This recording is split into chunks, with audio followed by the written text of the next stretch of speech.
परेशान करने के लिए बिहार की सरकार ने आपके पासपोर्ट को जब्त करवा दिया कोर्ट से आग्रह करके। ये तमाम काम से वोट नहीं बनता है, कभी कभी वोट व्यक्तिगत तौर पे क्षति भी होता है। एक गलत परसेप्शन क्रिएट किया जा रहा है भारत के बारे में। संसद में बोलने के दौरान ज्यादा टेंशन या फिर पत्नी के सामने बोलने पे ज्यादा टेंशन? कोई जरूरी नहीं है कि आप सुने, सुनने का आप ढोंग भी कर सकते हैं। अभी निकाले ना तेज प्रताप यादव। अगर वो परिवार में ठीक से सभी लोगों से बातचीत करते तो उसका रास्ता परिवार जरूर निकालता। तेज प्रताप जी हो या कोई भी, किसी को हम लोग चुनौती नहीं है। आपको कितना विश्वास कि हाँ गरीबों के मसीहा हैं? इसमें कोई दम नहीं है। तो इसमें सांप कौन है, इंसान कौन है?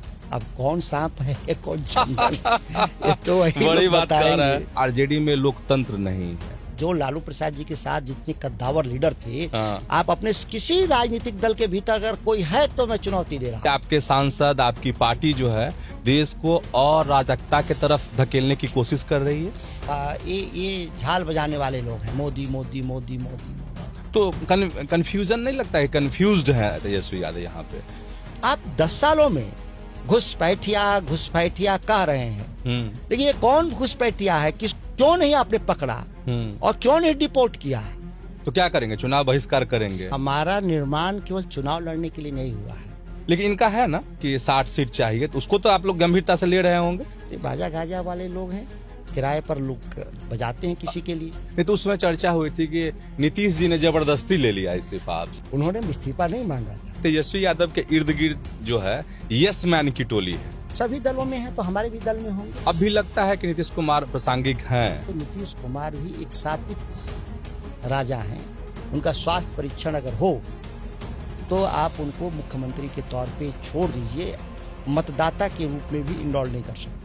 लोग यह भी कह रहे हैं, कार्यकर्ता यह भी कह रहे हैं कि संजय यादव जो आपके सांसद हैं, उन्होंने पूरी पार्टी को, आरजेडी को हैक कर लिया है। आप मानते हैं कि तेजस्वी यादव में मुख्यमंत्री वाली परिपक्वता है?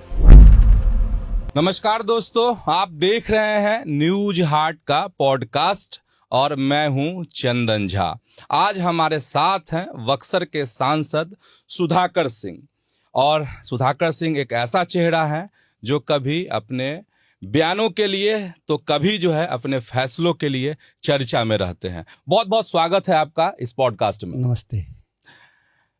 एक चीज है आपको लेकर कि बहुत शांत एकदम, और कभी एकदम सुधाकर सिंह ये हो जाते हैं, उग्र हो जाते हैं। तो मतलब दो तरह के नहीं, आप देखें तो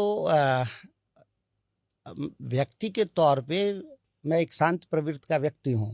कभी भी विचारों के आधार पे कभी भी समझौता हम लोगों ने नहीं किया, और वो फैसलों में भी झलकता है कि जो मेरे विचार हैं वही मेरे फैसले भी हैं। तो उसमें कभी कभी लोगों को लगता है कि ये कड़े फैसले हैं या विचारों के स्तर पे ज़्यादा जड़ हैं कि हम बदलते नहीं। और व्यक्ति के तौर पे जो एक आम जीवनचर्या है, वो हम लोग एक शांति प्रिय व्यक्ति हैं, शांति से जीना चाहते हैं।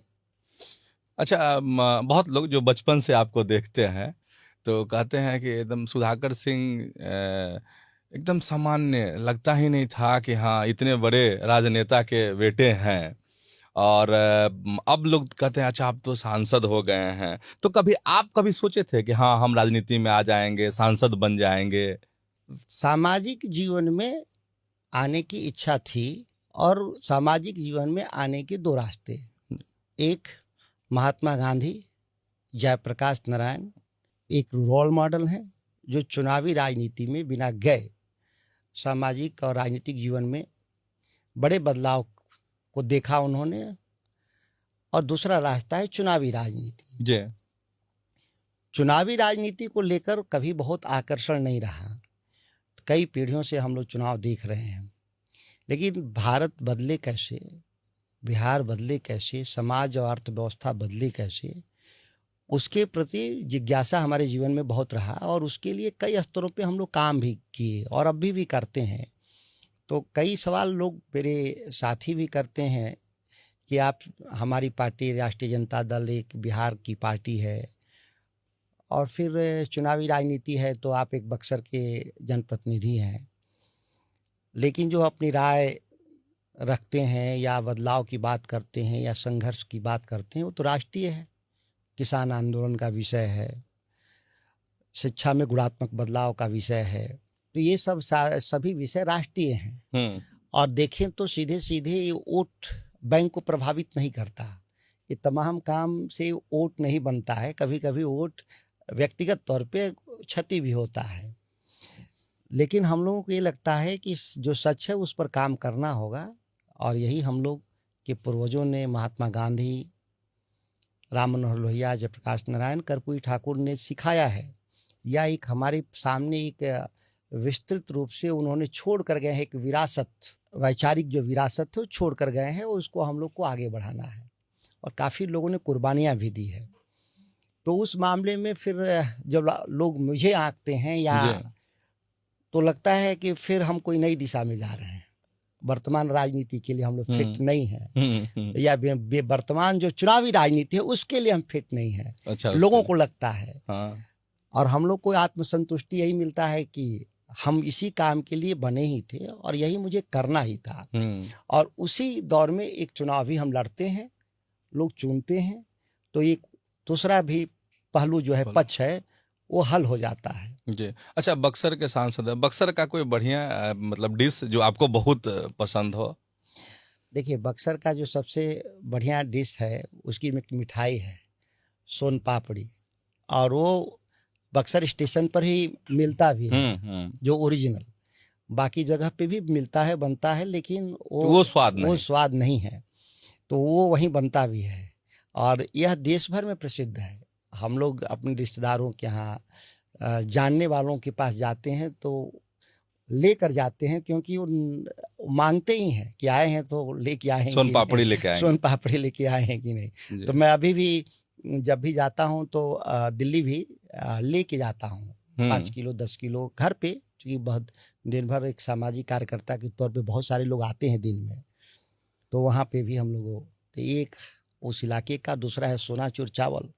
सोनाचूर चावल भी बहुत लोकप्रिय है, जो उसी इलाके में है, जो लुप्त प्राय है, उसको पुनर्जीवित करने के लिए हम लोग प्रयासरत हैं। और जो कृषि रिसर्च इंस्टीट्यूट है वहाँ डुमराव में, उसको पुनर्जीवित करने के लिए हम लोगों ने पेटेंट भी हासिल करने के अंतिम स्टेज में है, जीआई टैग।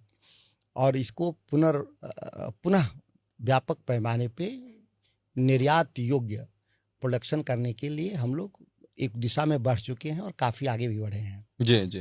अच्छा, आप खुद खाना बनाते हैं? नहीं, मुझे खाना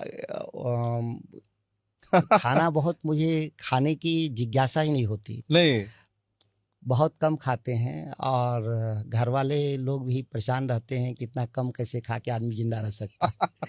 तो और दूसरा, मुझे बनाने भी नहीं आता है। तो यही मैं सोचता हूँ कि चलो खाना कम ही खाना चाहिए जब बनाने ना आता हो। अच्छा, फिल्म देखते हैं? आखिरी फिल्म कौन सी देखी? मैं बहुत फिल्म देखता था जब विश्वविद्यालय में पढ़ते थे, तो हम वीकेंड में जरूर हम लोग जाते थे सिनेमा देखने के लिए। लेकिन इधर के वर्षों में देखें तो करीब हम 10 सालों से तो मैं नहीं जा पाया थिएटर। फिल्म नहीं देख पाए? 10 साल से ऊपर हो गया थिएटर गए मुझे। चाहते हैं देखना, मुझे बहुत पसंद है, लेकिन मैं थिएटर नहीं जा पा रहा हूँ। नहीं, 3 घंटे का समय नहीं निकलता है। हाँ, आपके पिताजी तो एकदम अनुशासन वाले लोग, सख्त आदमी, तो कभी फिल्म देखने को लेके डांट पड़ी कि नहीं? नहीं, मेरे पिताजी भी इस मामले में वो सिनेमा देखते थे लोग, और जब वो एमएलए थे तब वो नीतीश कुमार जी और कई एमएलए साथी एक साथ जाते थे सिनेमा देखने के लिए। एमएलए बनने के बाद भी मैंने देखा, जबकि मैं नहीं जा पाया। सच है कि एमएलए बनने के बाद मैं नहीं जा पाया, 10-12 साल हो गया गए हुए। जी जी। उसको लेके कोई प्रतिबंध नहीं था और घर में। अच्छा, देश विदेश तो खूब घूमे होंगे आप? देश तो लगभग घूमा, विदेश माननीय नीतीश जी के सरकार के द्वारा मेरा पासपोर्ट जब्त कर देने से। अच्छा, जब्त कर लिया गया आपका पासपोर्ट? हाँ, 2012-13 में जब्त हो गया था, 12 में। अच्छा, तब से हम जा नहीं पा रहे थे विदेश, लेकिन अभी मैं मेंबर ऑफ पार्लियामेंट हो गया हूँ, तो पासपोर्ट मुझे रिलीज हुआ है अभी। अच्छा। डिप्लोमेटिक पासपोर्ट रिलीज हुआ है, तो ये हम अभी तुरंत हम 4 देश क्या 5 देश की यात्रा करके मैं लौटा हूँ। तो मुझे घूमना बहुत पसंद है, देश और दुनिया दोनों। तो देश तो लगभग मैं घूमा हूँ। अब बाकी बीच में नहीं जा पा रहे थे पासपोर्ट के अभाव में, तो इसी में वक्त तो निकालेंगे। पासपोर्ट क्यों जब्त हुआ था, थोड़ा सा बताते। एक मुकदमा हमारे पर है जी। तो उस मुकदमे के में सरकार ने कोर्ट को कह दिया कि इनका पासपोर्ट जब्त कर लिया जाए। तो उस कोर्ट ने उसको जब्त कर लिया, जबकि वो कोई मसला ऐसा नहीं था कि उसमें पासपोर्ट जब्त हो, क्योंकि एक सिविल नेचर का केस है जी। और बहुत छोटा केस है, राइस मिल से जुड़ा हाँ, हुआ। राइस मिल से। तो इसमें विदेश भागने जैसी कोई विषय नहीं है कि कोई आदमी जी। को क्यों छोड़ के हम जाएं। कोई हमारे पर बहुत बड़ा रकम तो है नहीं, और जितनी रकम है उससे कई गुना ज़्यादा हमारी प्रॉपर्टी है इस देश में। तो हम अपने देश में रहना पसंद करेंगे। जरूर कोर्ट का जो फैसला होगा उसको हम चुका देंगे, लेकिन उन्होंने पासपोर्ट जब्त करा लिया। लेकिन मेंबर ऑफ पार्लियामेंट को एक प्रिविलेज है कि उसका डिप्लोमेटिक पासपोर्ट दे दिया जाता है। मुकदमे का कोई महत्व नहीं रखता मेरे लिए, मैंने किसी भी मेंबर ऑफ पार्लियामेंट के लिए वो मिल जाता है, इसीलिए उसको उस प्रिविलेज में मुझे मिल गया। तो मतलब लग रहा है जैसा आप कह रहे हैं कि जानबूझकर आपको परेशान करने के लिए बिहार की सरकार ने आपके पासपोर्ट को जब्त करवा दिया, कोर्ट से आग्रह करके। निश्चित तौर पर इसमें कोई शक नहीं। आखिर हमको विदेश जाने से किसी को क्या परेशानी हो सकती है।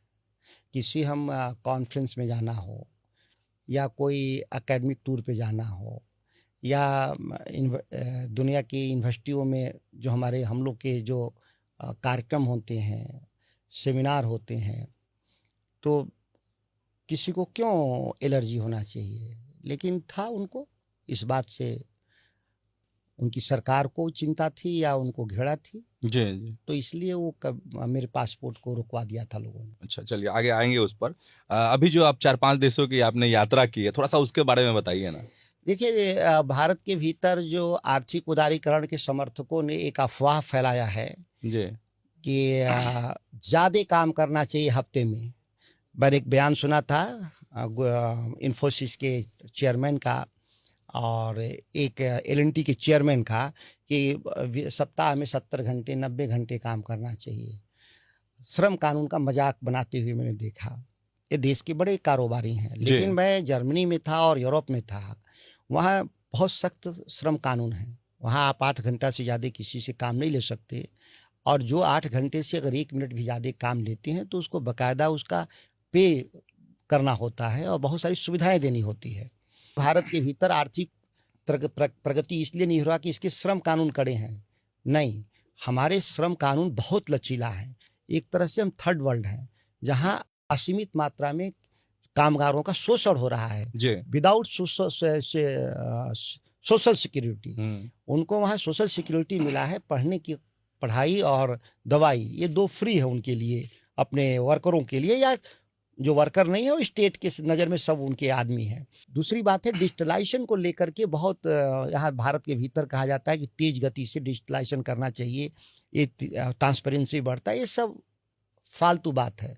आज भी मैं जर्मनी और कई शहरों में गया तो वो लोग आज भी कैश प्रेफर कर रहे थे, और बहुत सारे उनके ट्राम और मेट्रो थे जहाँ अब भी ऑनलाइन वो पेमेंट नहीं ले रहे थे, कॉइन्स ले रहे थे। जो हमारी जो आदत है भारत के भीतर पैसा लेके ऑनलाइन, तो बड़ा प्रॉब्लम होता था कई जगह पे। तीसरा, उन्होंने अपने बायोडाइवर्सिटीज को बचाया है, पानी और हवा को बचा रखे हैं। पानी को मामले में इतने सख्त हैं कि भारत के भीतर हम लोग चलेंगे तो मिनरल वाटर खरीद लेंगे, कहीं मिल जाएगा। मैं पूरा जर्मनी घूम डाला, कहीं भी मिनरल वाटर मिलता ही नहीं था। जो मिलता था चोरी छुप के मिलता था। अच्छा, हाँ, वो जो वहाँ था वो फ्लेवर्ड वाटर था। मतलब हम फ्लेवर्ड वाटर में देखें तो हमने कभी 1-2 दुकानों पे से ले लिया तो हम उसको पी नहीं पा रहे थे, क्योंकि हमारा वो टेस्ट नहीं था जी। वो टैप वाटर से पानी दे रहे हैं, उसी से पी रहे हैं लोग। तो ये कई ऐसी चीज़ें थी जो हम लोगों के लिए चौंकाने वाला विषय था। भारत के भीतर रहने वाले हम लोगों के लिए एक गलत परसेप्शन क्रिएट किया जा रहा है भारत के बारे में। अच्छा, ये थोड़ा सा स्कूल कॉलेज के बारे में, स्कूल कॉलेज का लाइफ आपका कैसा था? खूब शरारती थे, क्या करते थे? अगर शरारती थे तो कोई शरारत जो अभी शेयर करना चाहे?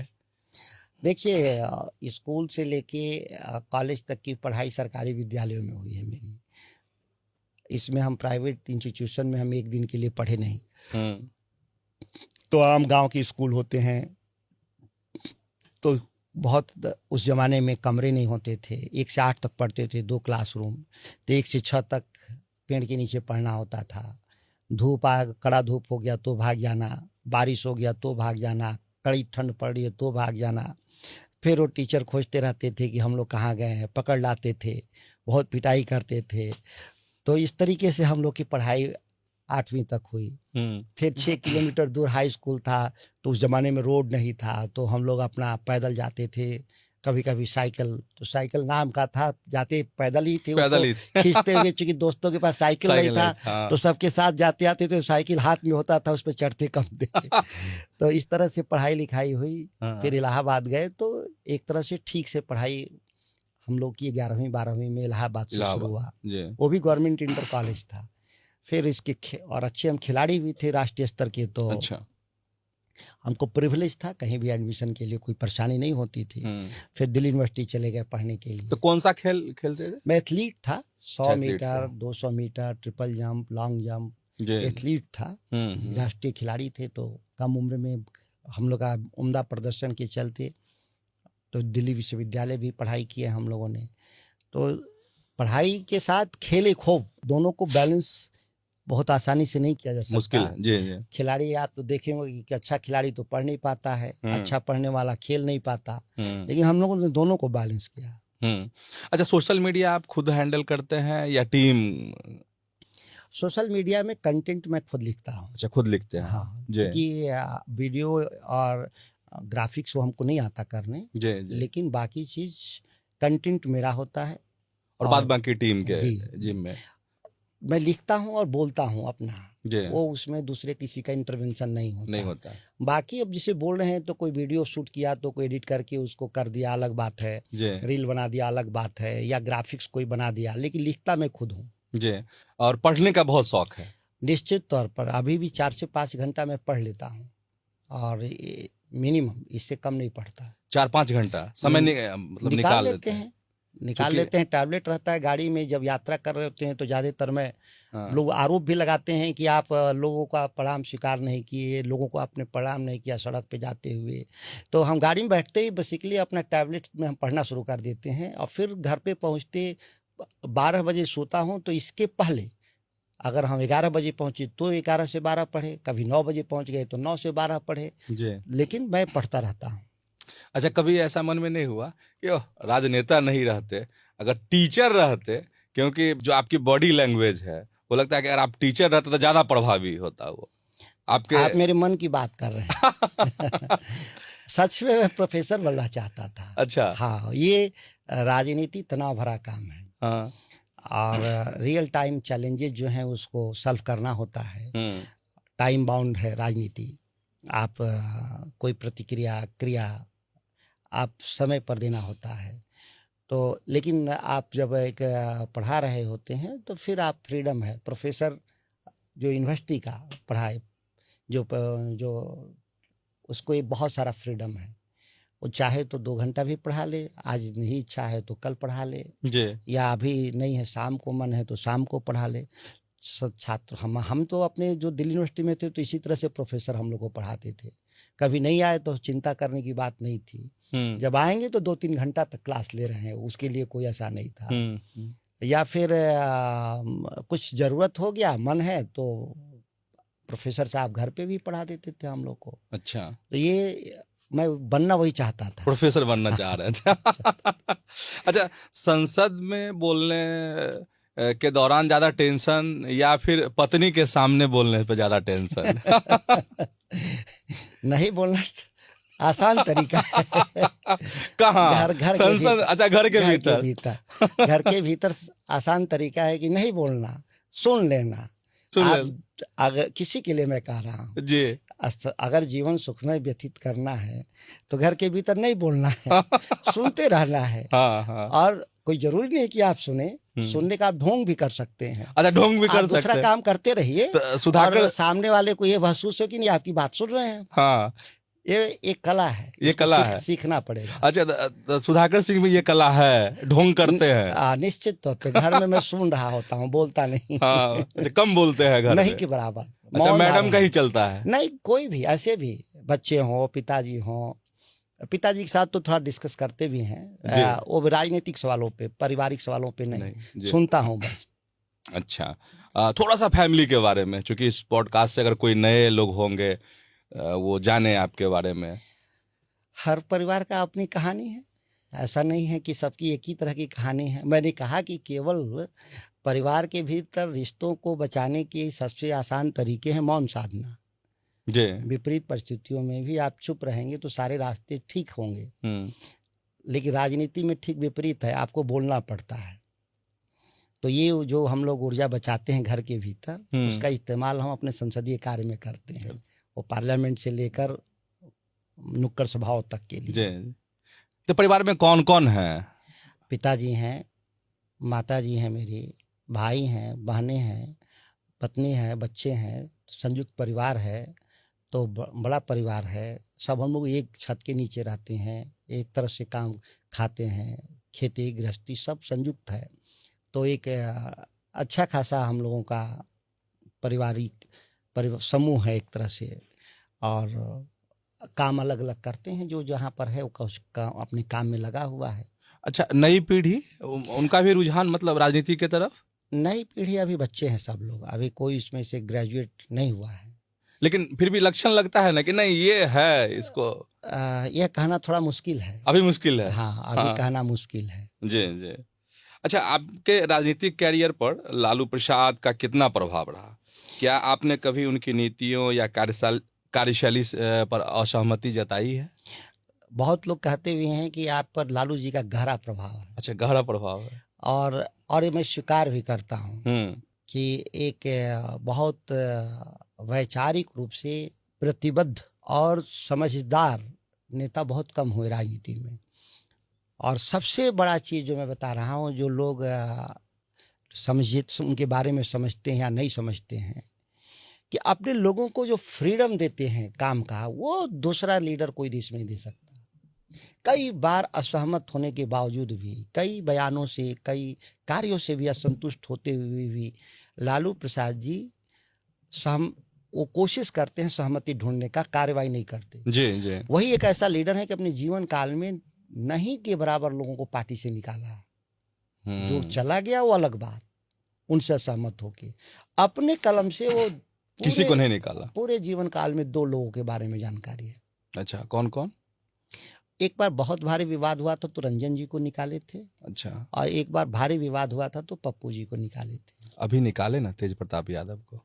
देखिए, यह मूलतः राजनीतिक मसला नहीं है।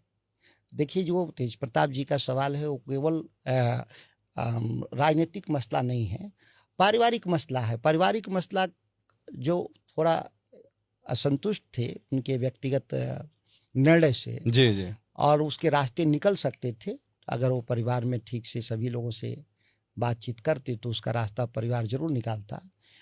राजनीतिक कारणों से नहीं निकाले गए, मूलतः उनके व्यक्तिगत और पारिवारिक कारणों के चलते निकाले गए। तो परिवार में से निकाल देते, पार्टी में रहने देते। देखिए, कभी निर्णय जो हो गए उस पर राष्ट्रीय अध्यक्ष जी के निर्णय पर कोई सवाल नहीं हो सकता। हम लोग, और आप जानते भी हैं कि पहला मैं व्यक्ति भी था जो मैंने कहा था कि बिल्कुल भविष्य में अगर राष्ट्रपिता के तौर पे उनको पुनर्विचार करना चाहिए था, करना चाहिए था नहीं, करना चाहिए। हाँ। तो ये हमको लगता है कि एक समय के साथ वो भी आप देखेंगे कि कोई रास्ता निकालेंगे पिता के तौर पे। तो लग रहा है इसी चुनाव में रास्ता निकल जाएगा। देखिए, समय को लेकर के मैं ये नहीं कह सकता है कि, मैंने कहा कि राजनीतिक मसला नहीं है, शुद्ध पारिवारिक मसला है जी।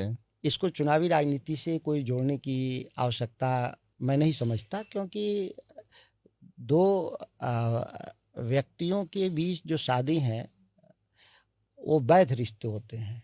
इसको मैं वैध रिश्ता मानता हूँ, शादी। जी। लिव इन रहना, धोखा देना, बलात्कार, ये सब अवैध गतिविधियां हैं। तो ये चूंकि शादी उन्होंने किया है तो कि सभी फैसले हो सकते हैं। समय लगता तो थोड़ा वक्त देना चाहिए था, इसलिए मुझे लगता है कि समय के साथ ठीक हो जाएगा सब। अच्छा, आप मसला उठाए लेकिन एकदम चुप हो गए, तो कोई खास लगता है लालू जी की तरफ से? किस विषय को लेकर? यही तेज प्रताप वाला मसला। नहीं, हमने कोई उठाया नहीं था मसला, हमने कोई प्रेस कॉन्फ्रेंस नहीं किया था इस काम के ऐसे ही लिए। अपना जैसे अपना आप विचार पूछ रखा। रहे हैं, हाँ, तो विचार आपने तो रखा। वहाँ भी एक मधुबन में हम किसानों की सभा से निकल रहे थे, पत्रकारों ने सैकड़ों सवाल किए थे, उसमें से एक सवाल ये भी था। ये भी कर दिया, उसके एवज में मेरा ये जवाब था। अन्यथा ये तो शुद्ध पारिवारिक मसला है, इसमें पिता पुत्र के रिश्तों को दुनिया नहीं हल करेगी, दोनों को आपस में मिल के हल करना होगा। अच्छा, कभी लालू जी से कहे नहीं जब मिले तब, या फिर तेजस्वी जी से कि? देखिए, मैं कहा ना कि सच है कि ये पब्लिक डोमेन में किसी पत्रकार ने पूछ लिया तो हमने उसका जवाब दे दिया, और हम उन लोगों में से नहीं हैं कि जो नो कमेंट वाले लोग हैं। हमारी एक राय है, और हम ये नहीं कहते कि मेरी राय ही सर्वोपरि है और इसको स्वीकार कर लेना चाहिए। अगर हम तो राय थोपें तेजस्वी जी पर या लालू जी पर, तो ये मेरा दोष माना जाएगा। व्यक्तिगत रिश्तों में राय को थोपी नहीं जाती, आपस में विमर्श के जरिए हल करना। जो राय मुझे देना था मैं दे चुका हूँ, बाकी अब वो आपस में राय मशवरा करके उसको विमर्श के जरिए हल कर लेंगे। मैं जानता हूँ, बहुत तरह की समस्याओं को देखा है, राजनैतिक, सामाजिक, पारिवारिक, और सभी संकटों को पार पा करके आज भी 80 साल की उम्र में हमारे बीच में स्वस्थ अभी काम कर रहे हैं। तो कोई साधारण नहीं है, बहुत जीवट इंसान है। निश्चित तौर पर छोटी मोटी बातें उसको हल कर लेंगे। तेज प्रताप जिस तरीके से अभी कर रहे हैं, चाहे महुआ का ऐलान हो या फिर चुनाव लड़ने का या फिर प्रत्याशी उतारने का हो, पिछले दिन भी उन्होंने जहानाबाद के घोसी से एक प्रत्याशी को उतार दिया है, तो लग रहा है कि मतलब बड़ी बाधा है आरजेडी के सामने तेज प्रताप। देखिए, राष्ट्रीय जनता दल के सामने इस बिहार में दर्जनों पार्टियां हैं, दर्जनों नेता हैं, और हम किसी को बाधा नहीं मानते। पूरे लोकतांत्रिक प्रक्रिया को संवाद के जरिए हम हल करते हैं। किसी व्यक्ति को हम चुनौती नहीं मानते, किसी नेता को चुनौती नहीं मानते, किसी दल को चुनौती नहीं मानते। और हमारी पूरी लड़ाई केवल सत्ता हासिल करने तक नहीं है। सत्ता हासिल ही अगर लक्ष्य होता तो जिस तरह से नीतीश कुमार, रामविलास पासवान जी, उपेंद्र कुशवाहा जी, कई लोग भाजपा के साथ सहयोग से सत्ता में हैं, हम भी ऐसा कर सकते थे सत्ता में बने रहने के लिए। लेकिन हम नीतियों पर, सिद्धांतों पर समझौता नहीं करते। सत्ता आएगी और नहीं भी आएगी, यह विचार जो बिहार की और देश की राजनीति के लिए जो सामाजिक न्याय और धर्मनिरपेक्षता जो मूल सिद्धांत है, हम उसके लिए अडिग रहने वाले लोगों में से हैं। तेज प्रताप जी हों या कोई भी, किसी को हम लोग चुनौती नहीं मानते। अच्छा, तेज प्रताप चुनौती नहीं है। थोड़ा सा अपने पिताजी के बारे में, जगदा बाबू के बारे में, तो जगदानंद सिंह का कितना प्रभाव सुधाकर सिंह पर? लालू जी का तो प्रभाव है, बड़ा प्रभाव है आप पर। राजनीतिक तौर पे बहुत गहरा प्रभाव है लालू जी का, हमको किसी फैसले को लेने समझने के लिए। और पिता के रूप में भी एक बहुत अनुशासन प्रिय और सख्त इंसान है, और कभी भी पिताजी समझौता करने वाले लोगों में से नहीं है। जो सही है उसके पक्ष में खड़ा रहने की ताकत उनके जरिए हासिल हुआ जी। जो सही है तो फिर खड़ा होइए, और सबसे पहले उसको खड़ा होगा जो बोला है। मेरा फैसला है तो मुझे पहले खड़ा होना होगा। पता चलेगा कि हम ही पीछे हट गए तो लोग पीछे नहीं खड़ा होंगे आपके। बिल्कुल, ये बात तो उन्होंने सिखाया है। हाँ। और दूसरी बात कि कभी भी किसी भी चीज को काफी अध्ययन के साथ, तथ्यों के साथ जाना चाहिए एक नेता को, कि बयानों को वापस ना लेना पड़े, अपने फैसलों को वापस ना लेना पड़े, और लेना पड़े कभी तो उसके लिए वैध आधार होना चाहिए। जी। अच्छा, चारा घोटाला के बाद भी लालू प्रसाद को गरीबों का मसीहा कहा जाता है, तो आपको कितना विश्वास कि हाँ गरीबों के मसीहा हैं? देखिए, क्योंकि एक बड़ा आरोप उन पर लगा, सजा भी मिली।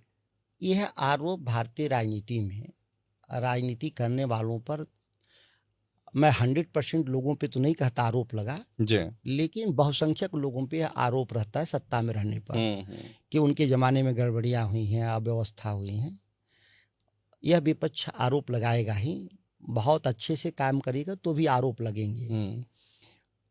चूंकि कोर्ट से सजा मैं कहा उसी पर आता हूँ। जिस तथ्यों के आधार पे माननीय न्यायालय ने फैसला लिया, आप देखेंगे जब सुप्रीम कोर्ट जाएगा ये मसला तो खत्म हो जाएगा, इसमें कोई दम नहीं है। आज उससे बड़े बड़े कदाचार हैं नीतीश कुमार के राज में, सृजन घोटाला, मुजफ्फरपुर बालिका कांड, एसीडीसी का मामला, बड़े बड़े 1700 करोड़ के पुल ढह जाना, ये सारे निर्णय नीतीश कुमार के कार्यकाल में हुए और ये सारी परेशानियां पैदा हुई। लेकिन फिर भी आपने कोई नहीं देखा होगा कि नीतीश कुमार को कहीं दंड मिला। आप देखते होंगे ज़्यादातर इस तरह के जो फैसले हैं वो एक संस्थागत फैसले होते हैं, कई लोगों के द्वारा मिलकर लिए गए फैसले होते हैं। टीम लीडर के तौर पे उसको दंड मिलता है, राजनीतिक तौर पे चुनाव में हरा दिए जाते हैं जी। ये सबसे बड़ा माना जाता है राजनीतिक प्रक्रिया में कि आपके ज़माने में गड़बड़ी हुई तो आपको चुनावी राजनीति से बाहर कर दिया जाएगा। कोर्ट इसमें कोई निर्णय अगर ले रहा है तो मैं कोर्ट के अधिकार को चुनौती नहीं दे रहा हूँ, लेकिन जब आप जाएंगे, मैंने कहा कि ये तो अभी ट्रायल कोर्ट है, जब जाएगा हाई कोर्ट में और सुप्रीम कोर्ट में तो ये सब खत्म हो जाएगा। लेकिन तब तक खत्म होने से पहले लालू प्रसाद जी शायद इस दुनिया में नहीं रहे। बड़ी बात कर रहे हैं। बहुत लोगों के साथ ऐसा हुआ। ये कोई ट्रायल कोर्ट कोई सुप्रीम कोर्ट नहीं है, उनके एक ऑब्जर्वेशन है और फाइंडिंग्स है, बाद में वो खत्म हो जाएंगे। बाद में खत्म हो जाएंगे। चलिए, एक बड़ी उम्मीद भी। तो क्या लालू प्रसाद की जो छवि है उससे आरजेडी की नई पीढ़ी को नुकसान पहुंचा है? कोई नुकसान नहीं है। उनकी जो छवि है वो छवि बिहार में गरीब प्रस्त, सामाजिक न्याय और धार्मिक आधार पे भेदभाव करने वालों के खिलाफ रहा है और राष्ट्रीय जनता दल की ताकत भी है। और ये लालू प्रसाद जी की जो विरासत है वो कर्पूरी ठाकुर जी, राम मनोहर लोहिया, आचार्य नरेंद्र देव, जयप्रकाश नारायण की विरासत को लालू प्रसाद जी ने आगे ले गए सफलतापूर्वक, कुशलतापूर्वक। आप उनकी अगर हम सत्ता के कार्यकाल को देखें तो नहीं के बराबर है, लेकिन उस वैचारिक आधार पे भी 15 साल सरकार को ले जाना एक बड़ी उपलब्धि थी लालू प्रसाद जी की। और नई पीढ़ी को निश्चित तौर पे उनका अनुसरण करना चाहिए। और लेकिन जूझना पड़ रहा है।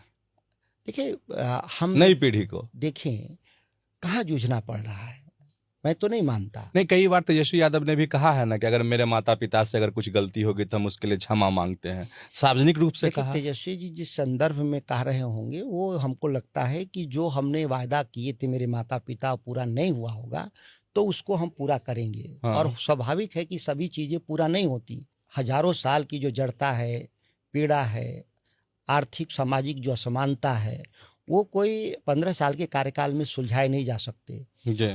लेकिन उसको उपलब्धियों के आधार पे दंडित भी हम हुए। सामाजिक जो जड़ता था बिहार में उसको बदलाव में लोगों ने बदलाव को आसानी से नहीं लोग एडॉप्ट किया बिहार में, और हमारे विरोधी एकजुट होकर मुझे चुनाव हराए। आप वोट शेयर को देखें तो 90 से लेकर के 2025 तक के बीच में हम कांस्टेंट हैं। हम 35 से 40% वोट पा रहे हैं, लेकिन विरोधी बिखरे होते थे तो हम चुनाव जीतते थे। अब विरोधी एकजुट हो गए हैं, और जो विरोधी एकजुट हो गए वैसे ही जैसे बाढ़ में सांप और इंसान एक ही दाल पे चला आता है। मतलब ये नहीं है कि दोनों की सभी के आइडिया एक हैं। नीतीश कुमार और भाजपा के आइडिया एक है, ऐसा नहीं है। बहुत सारे उसके सहयोगी दलों के आइडिया एक नहीं है। लेकिन फिर क्यों कि लालू प्रसाद और राष्ट्रीय जनता दल की पार्टी को रोकना है तो एकजुट हो जाते हैं। वह एक सत्ता का बंटवारा है, एक स्वाभाविक नेचुरल अलायंस नहीं है मेरे विरुद्ध।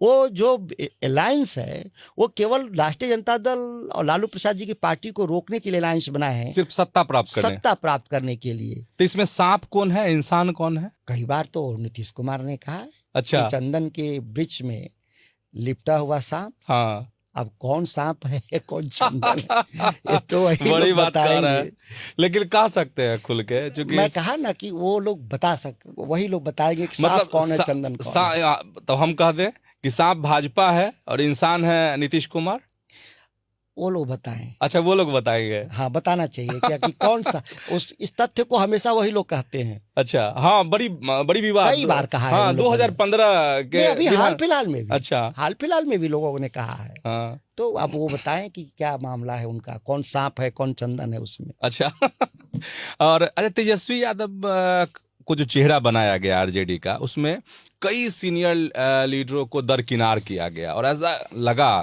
कि आरजेडी में लोकतंत्र नहीं है। मैं पिछले ही वक्तव्य में मैंने बोला कि लालू प्रसाद जी से, कर्पूरी ठाकुर जी से कोई ज़्यादा लोकतांत्रिक नहीं हुआ। इसलिए मैंने कहा कि कई अवसरों पे मतभिन्नताएं रहीं, कई अवसरों पे नीतिगत सवालों पे भी उलझाव रहा जी, लेकिन वो एक लोकतांत्रिक प्रक्रिया के जरिए आंतरिक जो सिस्टम है, इंटरनल सिस्टम के जरिए हल कर लिए गए। कभी ये अवसर नहीं आया कि दंडित करना पड़े, निकालना पड़े। अन्य दलों के मुकाबले में बता रहा हूँ, अगर लालू प्रसाद जी के कार्यकाल को देखिए तो कितने लोगों को हमने बाहर किया, नहीं के बराबर किया। बाकी दलों को देखिए तो सैकड़ों लोग को बाहर कर दिया जाता है मतभिन्नताओं के आधार पे। नीतीश कुमार के साथ जॉर्ज साहब का विवाद हुआ, शरद यादव का विवाद हुआ, दिग्विजय सिंह का विवाद हुआ, प्रभुनाथ सिंह का विवाद हुआ, आनंद मोहन सिंह का विवाद हुआ, दर्जनों, मैं गिनती भूल रहा हूँ यहाँ पे। शिवानंद तिवारी जी का विवाद हुआ, लोग निकाले गए, दरकिनार किए गए, पार्टी टूटी, तो हुआ, लेकिन उस स्तर पे हमारे पास नहीं हुआ। लेकिन जब जरूरत पड़ी लालू जी को तो अपने बेटे का चेहरा ही आगे किया। देखिए उनके 9 बेटे नहीं, इसलिए कि क्योंकि बहुत सारे चेहरे थे, कद्दावर नेता सब थे। आज भी लालू प्रसाद जी की यही खूबसूरती थी कि उनके साथ जो लोग थे कद्दावर थे, जो दूसरी पार्टियों में नहीं थे उसके बराबर। इस बात को स्वीकार करना होगा कि ये लालू प्रसाद जी का मेरिट था। अच्छा, बाकी दलों में कहाँ है? जो लालू प्रसाद जी के साथ जितने कद्दावर लीडर थे, आप अपने किसी राजनीतिक दल के भीतर अगर कोई है तो मैं चुनौती दे रहा हूँ। नहीं, ठीक है। अच्छा, आप मानते हैं कि तेजस्वी यादव में मुख्यमंत्री वाली परिपक्वता है? निश्चित तौर पे मुख्यमंत्री सफलतापूर्वक उन्होंने कई फैसले लागू किए बिहार में। छोटा कार्यकाल में कैप्टन नहीं थे, अच्छा, एक खिलाड़ी थे, फिर भी अपने 5 लाख पक्की सरकारी नौकरियों का सवाल हो, स्वास्थ्य सेवाओं को ग्रामीण स्तर पे मजबूत करना हो, एक कई उनके बड़े फैसले थे जो 17 महीने में एक खिलाड़ी के तौर पे, कैप्टन के तौर पे नहीं, आसान नहीं होता लागू करना। आने वाले वक्त में आप देखेंगे जब वो कैप्टन के रूप में आएंगे तो जितने हम लोगों ने कहा है काम, उसको सभी काम को पूरा करेंगे। नहीं, जैसे भाजपा के नेता भी और जदयू के नेता नहीं कहते कि सिर्फ लालू जी का टैग है इसलिए तेजस्वी, नहीं तो तेजस्वी में क्या है, 8वीं फेल, 9वीं पास भी नहीं। पढ़ने लिखने वाले डिग्रीधारियों के बारे में कई लोग पोल खोल अभियान बिहार में चला रखे हैं। अच्छा हम उस पर विस्तार से नहीं जाना चाहते। वर्तमान नेतृत्व में किस पार्टी के नेता के पास कितनी पढ़ाई लिखाई, कितनी डिग्री है, पोल खोलने वाले के पास भी कितनी डिग्री है, ये भी मैं सवाल पूछ रहा हूँ। अच्छा, उन पर आप भी पूछ लीजिए। चलिए हम आते हैं कभी अभिले अवसर तो उनसे पूछेगा कि अपनी डिग्री दिखा दो, अपनी डिग्री दिखा दो, ग्रेजुएशन की डिग्री। अच्छा, तेजस्वी यादव के किन बातों से सबसे ज्यादा आप सहमत रहते हैं, और जब कभी असहमत होते हैं तो क्या करते हैं, चुप रह जाते हैं या विरोध जता देते हैं तेजस्वी के सामने? हमारी असहमति तो मुखर होती है। अच्छा, मुखर होती है। आप देखे होंगे बयानों के आधार पे, ऐसा नहीं है। लेकिन हमारा व्यक्तिगत कभी होता ही नहीं असहमति व्यक्ति के तौर पे। नीतियों के सवाल पे जो मुखर रहता हूँ, मैं कृषि मंत्री था तो भी अपनी बात रखा, सरकार में रह के रखा, ऐसा तो नहीं था।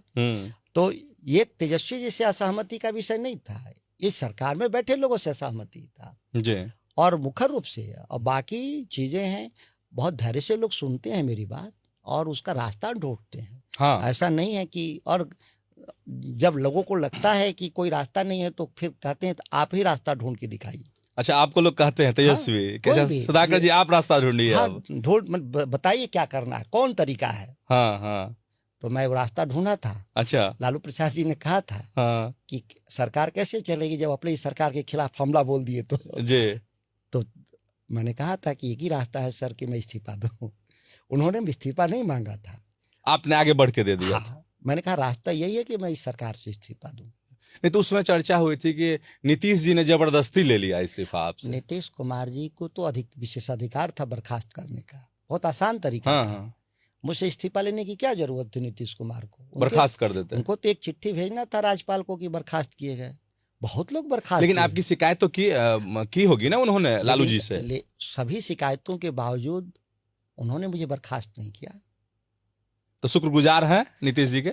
निश्चित तौर पे शुक्रगुजार इस मामले में है कि मुझे अवसर दिया सम्मानजनक तरीके से विदा होने का। हाँ, अच्छा, सम्मानजनक तरीके से विदा होने का।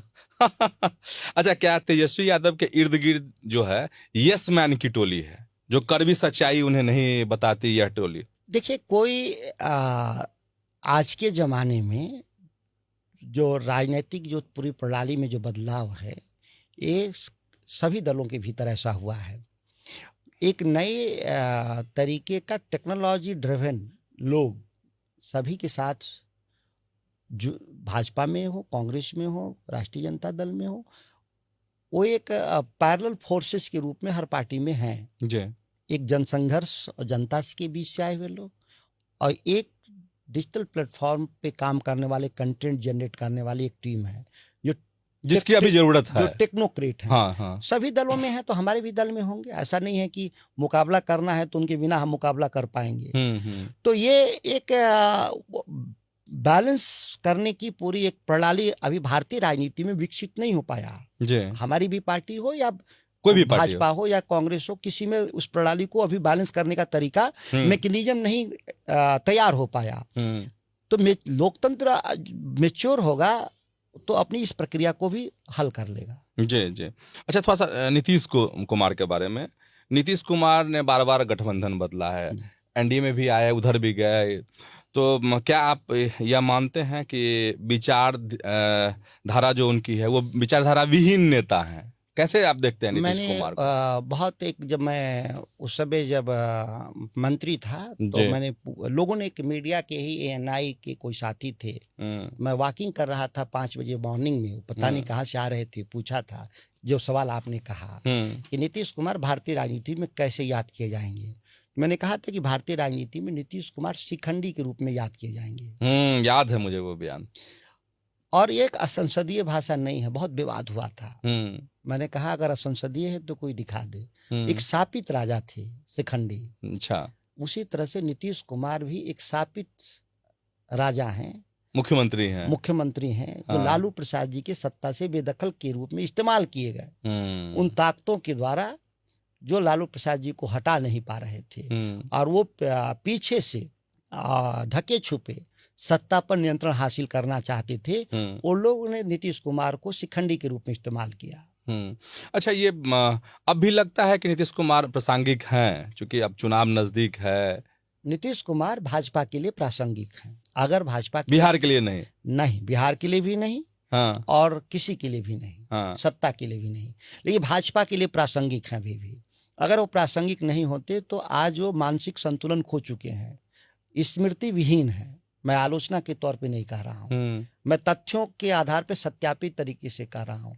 उनका स्वास्थ्य परीक्षण अगर हो तो आप उनको मुख्यमंत्री के तौर पे छोड़ दीजिए, मतदाता के रूप में भी इनरोल नहीं कर सकते नीतीश कुमार को, निश्चित तौर पे। लेकिन कोई स्वीकार तो नहीं करता, सब कहते हैं मुख्यमंत्री एकदम फिट है। जरूरत है भाजपा को, और भाजपा अपनी जरूरतों के लिए वह तमाम तथ्यों को छुपा रही है जो बिहार के विपरीत है, बिहार की सत्ता के लिए विपरीत है, लोगों के लिए विपरीत है।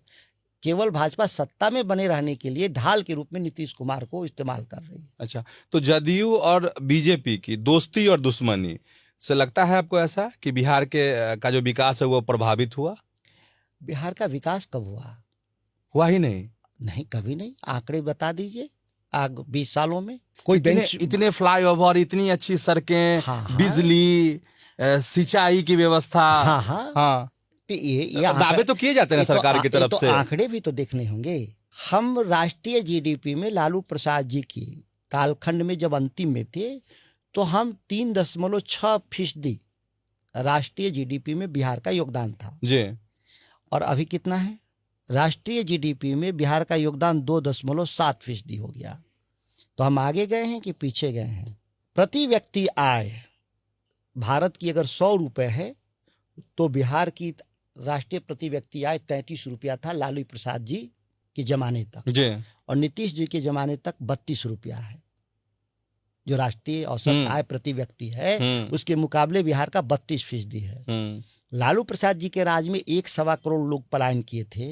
नीतीश कुमार के राज में 3 करोड़ लोग पलायन कर गए बिहार से। तो सवाल यह है कि विकास किधर है?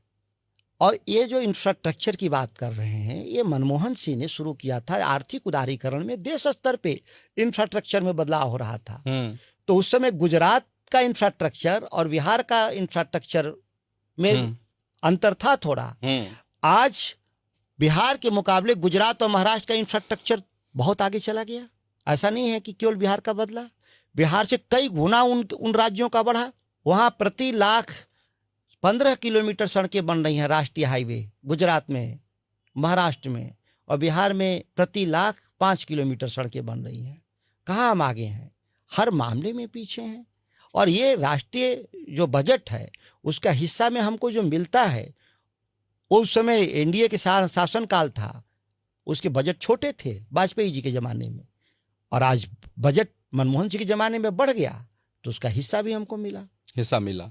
अच्छा, बिहार में सबसे ज्यादा मजबूत मतलब जाति समीकरण हर चीज में। जाति समीकरण उन लोग बात कर रहे हैं जो सामाजिक न्याय विरोधी हैं। हम लोग कभी भी जाति समीकरण की हम बात नहीं करते। हम सामाजिक न्याय में, मैंने कहा कि सत्ता किस काम के लिए, और ये महात्मा गांधी ने कहा था, देश को आश्वस्त किया था। आप याद करें, वो 1885 से ये हमने कांग्रेस स्थापित किया, और गांधी के आने तक 1917 तक 30-32 सालों में कांग्रेस मुहिम नहीं चला पा रही थी अंग्रेजों के खिलाफ देश में। तो फिर गांधी जी क्या बदलते हैं? गांधी जी संवाद के तरीके को बदलते हैं और आश्वस्त करते हैं कि हम सत्ता बनाएंगे तो सामाजिक आर्थिक परिवर्तन की गारंटी लेते हैं। और तब एक बड़ा आंदोलन अंग्रेजों के खिलाफ होता है और वो सत्ता से बाहर के जाते हैं। हमारा जो लड़ाई है राष्ट्रीय जनता दल और समाजवादियों की, लोहिया जी के जमाने से आचार्य नरेंद्र जी से सामाजिक और आर्थिक परिवर्तन की लड़ाई रही है, समतामूलक समाज के निर्माण की बात रही है, धर्मनिरपेक्ष राष्ट्र की बात हुई है। और इसके काउंटर नैरेटिव आरएसएस और बीजेपी का है, वह जातीय समीकरण और धर्म आधारित राजनीति। अच्छा, वो लोग उन लोगों ने इस काम को किया, वो रचा है। ये वो पहले भी करते रहे यही काम। भाई ये तो बात कहा नरेंद्र मोदी ने मुजफ्फरपुर की सभा में 2014। कि लोग कहते हैं, अपनी बात ही लोगों के मुंह से कहलवा रहे थे कि भाजपा ब्राह्मण और बनिया की पार्टी है। ये हम नहीं कह रहे हैं, ये मोदी ने कहा था 2014 मुजफ्फरपुर के चुनाव में। आप उसको वीडियो लाइब्रेरी में देख सकते हैं, कई अखबार चैनल चला रहे थे इस बात को।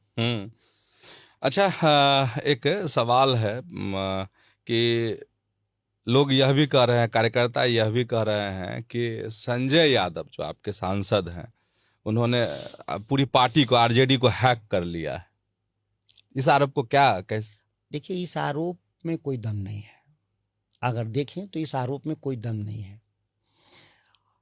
और हमने कहा कि सभी दलों के भीतर जो तकनीकी को समझते हैं लोग, टेक्नोलॉजी को, उनकी एक भूमिका है। तो उस संदर्भ में उनकी भी भूमिका होगी। नहीं, आप तो नजदीक से देखते होंगे ना। मैंने कहा कि ज्यादा भूमिका है संजय यादव की। उतनी भूमिका हर दल में है, ऐसा नहीं है। भाजपा में अमित मालवीय क्या है, यही काम करते हैं, डिजिटल प्लेटफॉर्म देखते हैं। तो भी वो टीवी चैनल पे आके तो बस डिजिटल तक ही सीमित संजय यादव नहीं, इसलिए कि आरोप और भी बड़े लग रहे हैं। तो वो सांसद हैं तो उनकी भूमिका बड़ी हो गई। स्वाभाविक है, जो रिप्रेजेंटेटिव होता है उसकी भूमिका एक अलग होती है। लेकिन कोई एक व्यक्ति के तौर पे ये कोई कहे कि राष्ट्रीय जनता दल का फैसला कोई एक व्यक्ति लेता है, ऐसा नहीं। पूरी कोर कमेटी है और कोर कमेटी के जरिए फैसले लिए जाते हैं। नहीं, और अभी भी लालू प्रसाद जी का नेतृत्व सबसे बड़ा नेतृत्व है। लेकिन ये आरोप कि तेजस्वी यादव तक अगर पहुंचना है, मिलना है सांसदों को भी और विधायकों को भी, तो पहले संजय यादव से गुजरना होगा, वहां स्क्रीनिंग होगी, फिर आप आगे बढ़ सकते हैं। अच्छा, ये बड़ा आश्चर्यजनक है। अगर हमको मोदी जी से मिलना हो तो किसके पास हम कहेंगे जा करके? मोदी जी के यहाँ। मोदी जी तो नहीं बैठते हैं टेबल पे जी। हर नेता, मतलब उनके सहयोगी जो भी होगा, हर नेता के सहयोगी होते हैं और सहयोगियों के पास अपनी बात को रख दिया जाता है।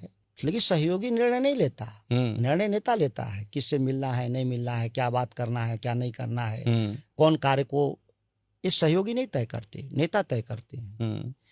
तो और हर नेता के सहयोगी हैं, ऐसा नहीं है केवल तेजस्वी जी के सहयोगी हैं। आप उसको विपक्ष अगर तिल का ताड़ बना रहा है तो एक बड़ी बात। विपक्ष नहीं, राजद कार्यकर्ताओं में भी इस बात की चर्चा हमारी जानकारी में नहीं है। बिल्कुल नहीं। बिल्कुल नहीं। अच्छा, आपको तो कभी नहीं ना ऐसा हुआ कि सुधाकर जी को भी मैं बिना अपनी पार्टी में किसी नेता से मिलने के लिए कभी भी स्वतंत्र हूँ। अगर वो जगे हुए हैं, हाँ, नींद में ना हो, हम्म, तो निश्चित तौर पे कभी भी किसी से मैं मिल सकता हूँ पार्टी में, मिल सकते हैं। निश्चित तौर पर।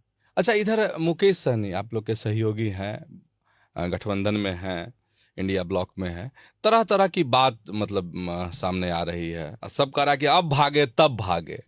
तो मतलब आप लोग को इस बात का एहसास है कि सही में मुकेश सहनी भाग जाएंगे, या सिर्फ प्रेशर है आप लोगों पे कि अधिकतम सीट दे दीजिए उनको? देखिए, ये मीडिया के जरिए जो बातें होती हैं उसको हम लोग बहुत गंभीरता से नहीं लेते हैं। ज्यादातर मीडिया की बातें भी सूत्रों के हवाले से होती हैं, तो उसको तो और गंभीरता से अरे नहीं सूत्र लेते सूत्र कहते हैं तो फिर तेजस्वी जी की बात याद आती है। और गंभीरता से हम लोग नहीं लेते। हाँ, अगर कोई अधिकृत बयान कभी आए तो जरूर उस पर हम लोग ध्यान देते हैं, हाँ। नेता का या उसके पार्टी के प्रवक्ता का। लेकिन इनका है ना कि 60 सीट चाहिए, तो उसको तो आप लोग गंभीरता से ले रहे होंगे। 243 पर लड़ेंगे हम लोग, सब लोग मिलके। बिल्कुल। इससे सीटें तो बढ़ नहीं सकती, हाँ, और जब सभी लोग को मिल के लड़ना है हाँ, तो सीटों को एडजस्ट भी करना है। हम्म, इसीलिए बिहार के मतदाताओं में, कार्यकर्ताओं में कोई यह विषय नहीं है। लड़ने वाले जो लोग हैं उनके भीतर उत्साह है।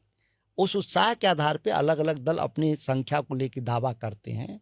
हमारे पार्टी में भी 243 के दावेदार हैं। सच है कि हमारे पास एक एक सीट पे 4-4, 5-5 दावेदार हैं। यह लोकतंत्र के लिए शुभ संकेत है। ऐसा नहीं कि मैं मानता ये कोई नकारात्मक बात है।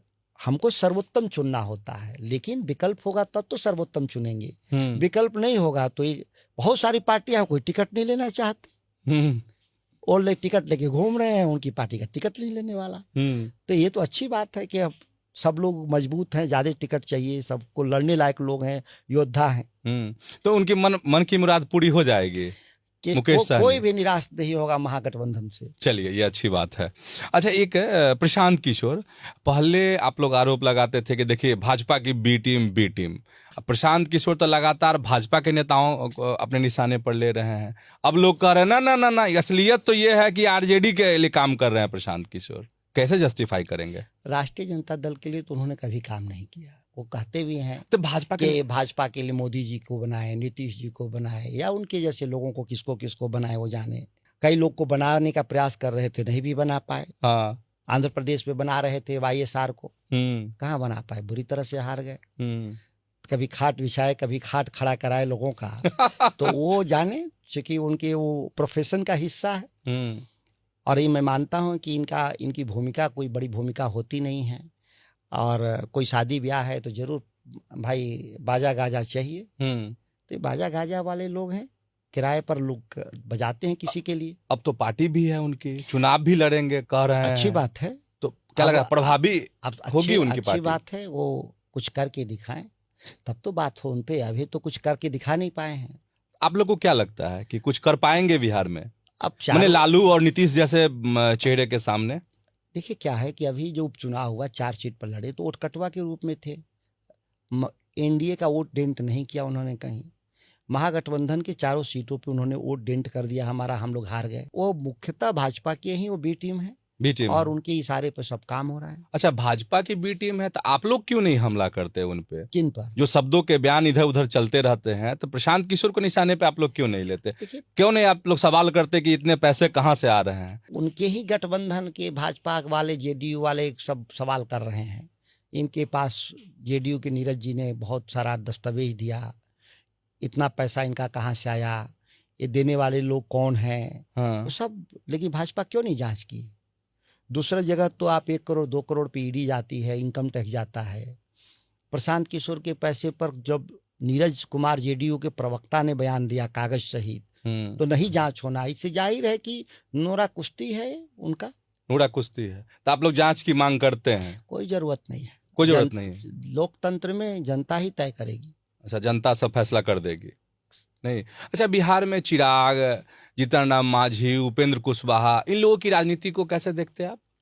देखिए क्या है कि यह सत्ता की हिस्सेदारी के लिए लड़ रहे हैं, ये बिहार के बदलाव के लिए नहीं लड़ रहे हैं। आप देखते हैं कि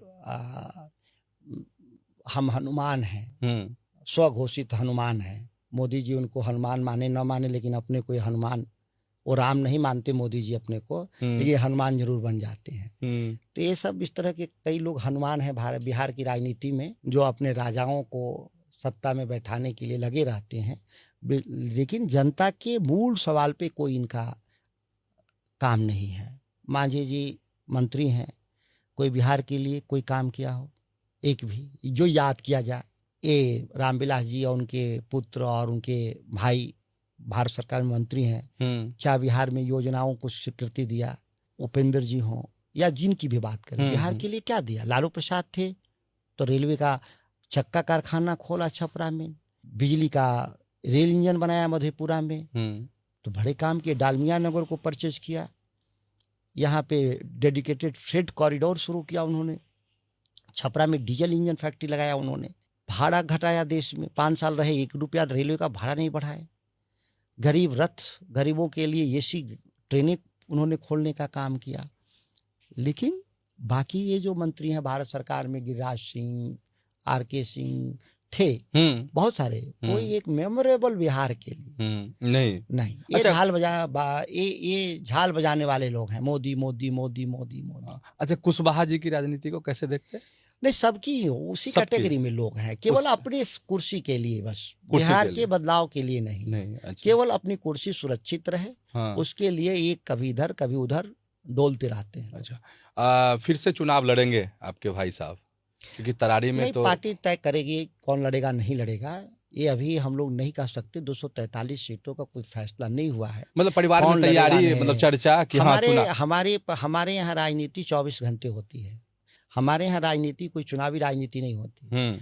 हमारा जो एजेंडा है डेवलपमेंट का, शिक्षा, स्वास्थ्य, कृषि में बदलाव की लड़ाई, वो हम 24 घंटा लड़ते हैं, वो बिना थके। एक नहीं है कि चुनाव लड़ने के समय सक्रिय होंगे, ऐसा कुछ नहीं है। अच्छा, पिछले दिनों एक बयान आया, आपके सांसद हैं मनोज झा, उनका SIR के मसले पे, जिसमें उन्होंने बांग्लादेश का उदाहरण दिया और कहा कि जिस कदर बांग्लादेश के चुनाव आयोग का हाल हुआ था, हश्र हुआ था, वही भारत के चुनाव आयोग का होगा। तो नहीं लगता कि आपके सांसद, आपकी पार्टी जो है देश को और अराजकता की तरफ धकेलने की कोशिश कर रही है? यह आपका यह कहना है। अराजकता की तरफ देश में कौन किसको ढकेल रहा है, यह जानने की जरूरत है जी। अराजकता SIR के बहाने इलेक्शन कमीशन देश में अराजकता फैला रहा है, यह तथ्यों से सत्यापित है। तथ्यों से सत्यापित इस आधार पे मैं कह रहा हूं कि जो 11 दस्तावेज जो मांगे जा रहे हैं, उसमें जमीन का रिकॉर्ड या हाई स्कूल पास या पासपोर्ट या बैंक खाते, इस देश में कितने लोगों के पास ये दस्तावेज है? इस देश में 3 ही दस्तावेज है जो ज्यादातर लोगों के पास है, वो है आधार कार्ड, चुनाव का पहचान पत्र और राशन कार्ड। ये 3, और इस तीनों ही दस्तावेज को खारिज कर दिया इलेक्शन कमीशन ऑफ इंडिया ने। तो देश को अराजकता की तरफ कौन ढकेल रहा है? चुनाव आयोग। निश्चित तौर पे आप एक राज्य में 8% वोट बढ़ा देते हैं, एक विधानसभा में लाखों वोट बढ़ा देते हैं। आप कर क्या रहे हैं इस देश के भीतर? और कोई किसी चीज का जवाब नहीं देते, कहते हैं कि हम जवाब देने के लिए बाध्य नहीं है। तो कानून से ऊपर है आप। ये बहस हुआ था कि सर्वोपरि कौन है। लोगों ने कहा कि पार्लियामेंट सर्वोच्च है, क्योंकि संप्रभुता जनता में निहित है और जनता चुनाव के जरिए सरकार चुन देती है, पार्लियामेंट को चुन देती है, इसीलिए पार्लियामेंट सर्वोपरि है। 5 साल की रिन्यूअल है, जी 5 साल पे, ये नहीं है कि परमानेंट। लेकिन सुप्रीम कोर्ट में मामला गया, केशवानंद भारती बनाम केरल सरकार, जो ऐतिहासिक फैसला है 72 या 73 का, तो उसने कहा कि नहीं, कानून सर्वोपरि है, आप कानून के फंडामेंटल को नहीं बदल सकते। अब देखा जाए कानून कहता क्या है। लोक जनप्रतिनिधित्व अधिनियम 1950 कहता है कि हर वयस्क आदमी मताधिकार है उसको। इसने कभी नहीं लिखा संविधान में कि जिसके पास जमीन होगा, जिसके पास डिग्री होगा, वही वोट देगा। भारत में जन्मा हर व्यक्ति मताधिकार, उसको ये फंडामेंटल राइट दिया। इसको बदलने का प्रयास कर रहा है इलेक्शन कमीशन, बदलने का प्रयास कर रहा है। लेकिन जो घुसपैठ हो गए हैं, इधर उधर से कागज अपना बनवा लिया, तो ठीक है, उनको हटाना चाहिए कि नहीं? हमको स्वीकार कर रहे हैं। एक काम इलेक्शन कमीशन का है कि एक काम गृह मंत्रालय का तो है। मतदाता संविधान में, मैं तो आप पहले उसको विदेशी नागरिक घोषित कर देना, डिपोर्ट कर दें। बहुत साधारण है ना कि उसकी जांच हो कि सुधाकर से विदेशी हैं, हमको डिपोर्ट कर दें, डिटेंशन सेंटर ले जाएं जेल में और फिर उसको डिपोर्ट कर दें, स्वतः हमारा वोट खत्म हो गया। लेकिन मतदाता सूची में किसी नाम हटा देना और उस विदेशी नागरिक को भारत में घूमने देना, ये कहाँ कानून में लिखा है? ये तो यही बात हुआ ना। हम तो कह रहे हैं कि पकड़ो उन विदेशियों को, और ये पार्लियामेंट में स्वीकार किया है इन्होंने। जब पार्लियामेंट में एक सवाल था 2019 में गृह मंत्रालय से, तो स्वीकार किया कि भारत में केवल 3 ही विदेशी लोग हैं, बस 3 ही विदेशी। हाँ, भारत सरकार, यही मोदी की सरकार स्वीकार की कि देश में 3 ही विदेशी मूल के लोग हैं जिनको भारत सरकार जानती है। आप 10 सालों में घुसपैठिया कह रहे हैं, लेकिन ये कौन घुसपैठिया है? क्यों नहीं आपने पकड़ा और क्यों नहीं डिपोर्ट किया? कोई रोका क्या? लेकिन धर्म के आधार पे लोगों को प्रताड़ित करते हुए मतदाता सूची से बाहर कर देना, और जब यही प्रयास जब आसाम में किए तो मुसलमानों से ज्यादा हिंदुओं को बाहर करना पड़ा था, क्योंकि बहुत सारे हिंदुओं के पास भी कागज नहीं है, उनके जमीन के कागज नहीं है, भूमिहीन लोग हैं, गरीब लोग हैं जी, या उनके पास पढ़ाई लिखाई नहीं है। बहुत सारे लोग बिहार में निराक्षर हैं लोग, तो क्या उनका मतदान का अधिकार छीन लेंगे? नहीं, बड़ा सवाल। इंडिया ब्लॉक की यात्रा है, कांग्रेस उसको लीड कर रही है, आपको भी जिम्मेदारी दी गई है, लेकिन दूसरी तरफ तेजस्वी यादव कहते हैं कि नहीं होगा तो हम चुनाव बहिष्कार कर देंगे। तो कंफ्यूजन नहीं लगता है? कंफ्यूज्ड है तेजस्वी यादव यहाँ पे, या तो यात्रा निकालेंगे, लोगों को जागरूक करेंगे, या फिर चुनाव बहिष्कार कर देंगे, फिर यात्रा निकालने की जरूरत क्या? हमारा निर्माण केवल चुनाव लड़ने के लिए नहीं हुआ है।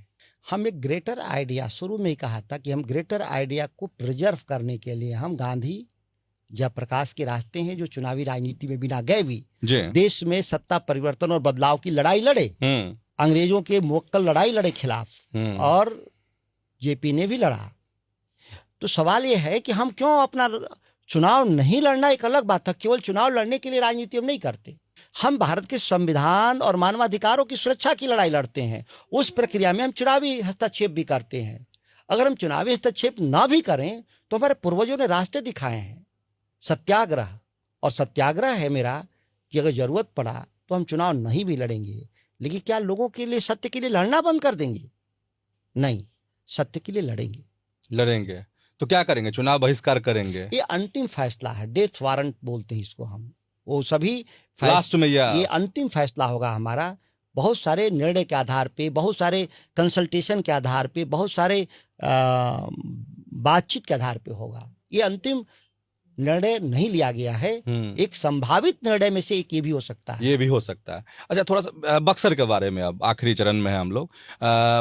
जब सांसद बने तो एक बड़ी उपलब्धि 2-3 जो आप बता सके कि हमने अभी तक ये काम किए हैं, या फिर आगे की ये योजना है? सबसे बड़ी उपलब्धियों में है कि चौसा बिजली घर स्टार्ट होने जा रहा है। एक लंबी परियोजना थी, काफी पैसा लगा था, विवाद में था, आप जानते हैं, कई बार चौसा में मारपीट हुआ था किसानों के साथ। वो परियोजना इसी महीने में शुरू हो जाएगी। एक बड़ी उपलब्धि होगी कि बिहार के एक बड़े हिस्से में ऊर्जा सुरक्षा की गारंटी होगी। बक्सर शहर को लेकर के जाम की भारी समस्या रहती थी, जिसके लिए हजारों करोड़ का बाईपास और पूर्वांचल एक्सप्रेसवे से दिल्ली जोड़ने के लिए, लखनऊ जोड़ने के लिए उस परियोजना का शिलान्यास दोनों में हो चुका है, पैसे आ चुके हैं। एक बड़ा हमारा बिहार का पहला 75 साल में इकोनॉमिक स्पेशल जोन बना, स्पेशल इकोनॉमिक जोन नावानगर में 1000 एकड़ में, और काफी निवेश आ रहा है, रोजगार की संभावनाएं काफी बढ़ रही हैं। इसके अलावा जो 600 हमारी सड़कें थी, जर्जर थी ग्रामीण, सभी लोगों को टेंडर करा दिए, उसमें बहुत सारे में काम लगा है, और बरसात के बाद सभी हमारी सड़कें बक्सर की ठीक हो जाएंगी। तो ये तमाम बहुत सारे काम शुरू हो रहे हैं। हमारा जो वहाँ पर मेडिकल कॉलेज है डुमरांव का, वो अभी अगले सत्र में चालू हो जाएगा, जो स्वास्थ्य सेवाओं में गुणात्मक बदलाव लाएगा। तो ऐसे कई दर्जनों स्कीम या तो पूरा होने के कगार पे हैं, या आधे रास्ते में हैं, या शुरुआती चरण में है। अच्छा, वो चौसा का जिक्र आप कर रहे थे, तो चौसा मतलब बहुत सारे किसानों का ये आरोप कि सांसद के तौर पे जो होना चाहिए किसानों के लिए, ढाल नहीं बने कभी सुधाकर सिंह, ये आरोप है। किसी एक किसान का नाम बताएं कई किसानों के उस समय में। उस समय चौबे जी के बारे में आरोप था कि वो अढाल नहीं बने, किसानों के साथ खड़ा नहीं हुए, इसीलिए किसानों कई बार पीटा है। हमारे इस रिजिम में एक बार भी किसानों पे लाठी नहीं चला 14 महीने में। हाँ। मैंने रोक दिया प्रशासन को, और किसानों की हम सभी सभाओं में जाते हैं। इवन 25 तारीख को भी प्रदर्शन करने जा रहे हैं गवर्नर मुख्यमंत्री के खिलाफ, हजारों किसानों के साथ संयुक्त किसान मोर्चे के नेतृत्व में, और उनके लगभग ग्रीवांसेस सांसद के रूप में करने के रास्ते में हैं। लेकिन उनकी और भी मांगे हैं जो सांसद के अलावा एक मूवमेंट के जरिए, क्योंकि कानून में बदलाव लाना होगा, उसके लिए भी लड़ाई लड़ेंगे हम। अच्छा, और एक बक्सर को लेके ही सवाल कि उस समय भाजपा की जो लड़ाई थी अंदरूनी, अश्विनी चौबे का नाम भी आप ले रहे थे, मिथिलेश तिवारी, अश्विनी चौबे, बीच में उधर आनंद मिश्रा पूर्व IPS कूद गए, तो इन सब वजहों से आप बन गए सांसद, नहीं तो वरना संभव ही नहीं था। शाहाबाद और मगध मिला के 7 MP जीते, तो 7 सीट पर यही ढाढ़स बनाने के लिए JDU भाजपा कहती है कि यहाँ उनके चलते जीत गए, उनके चलते हार गए, तो ये अपने ढाढ़स बनाते हैं। 24 का रिजल्ट, 20 में भी हारे थे बुरी तरह से, उस समय क्या उनका संकट था। तो हर हार के बाद एक नए नैरेटिव्स गढ़ते हैं। हाँ। अपने खुश रहने के लिए। हम किसी को क्यों खुश होने से मना करें, खुशफहमी में रहे, खुशफहमी में रहे। अच्छा, बहुत एकदम रैपिड फायर वाला आपसे कुछ सवाल है, 2-4 सवाल, कि चाय की कॉफी? मैं चाय कॉफी बिना दूध का पीता हूँ, बिना चीनी का। तो चाय भी और कॉफी भी? हाँ, दोनों बिना दूध चीनी का। अच्छा, नीतीश या तेजस्वी, कौन ज्यादा समझदार नेता? समझदारी के स्तर पे तो नीतीश कुमार की कभी कोई रही ही नहीं। हाँ, कभी भी। मैं चुनौती देता हूँ, बहस के लिए तैयार हूँ। अच्छा, फोन कॉल्स ज्यादा आते हैं या व्हाट्सएप मैसेज? मेरे स्वभाव के बारे में जानते हैं लोग कि व्हाट्सएप का जल्दी मैसेज देता हूँ। फोन कॉल्स कभी इंटरव्यू में हैं, कभी सदन के भीतर हैं, कभी सभाओं में हैं, तो 2-4 घंटे लेट हो सकते हैं, लेकिन व्हाट्सएप के मैसेजेज फटाफट जवाब जाते हैं, उसके काम भी होते हैं। जी। अच्छा, दिल्ली की राजनीति या बक्सर की जमीन, कहाँ ज्यादा सच्चाई है? मुझे सबसे ज्यादा सुकून आता है अपने गांव, मिट्टी, खेती। बाकी तो हर जगह राजनीति ही हो, बक्सर में हो या दिल्ली में हो या लंदन में हो, हर जगह तो राजनीति ही है। सुकून गांव पे, जहाँ बिना राजनीति के अपने परिवार और परिजनों के आसपास मैं आज भी निकर और सैंडो गंजी पहन के घूमता रहता हूँ। लोगों को लगता है कि अब सांसद हो गए हैं, हाँ, आपने बदलाव आना चाहिए। हाँ। मुझे लगता है कि मैं नहीं होता सांसद तो इसी तरह से होता। चलिए, बहुत बहुत धन्यवाद आपको कि आपने अपना कीमती वक्त न्यूज हार्ट के पॉडकास्ट को दिया है। नमस्कार, बहुत धन्यवाद। तो हमारे साथ थे बक्सर के सांसद सुधाकर सिंह। बहुत सारे तीखे सवाल और उसके धाकड़ जवाब मिले हैं। अगले एपिसोड में ऐसे ही किसी खास शख्स के साथ हम मिलेंगे। तब तक के लिए धन्यवाद, नमस्कार।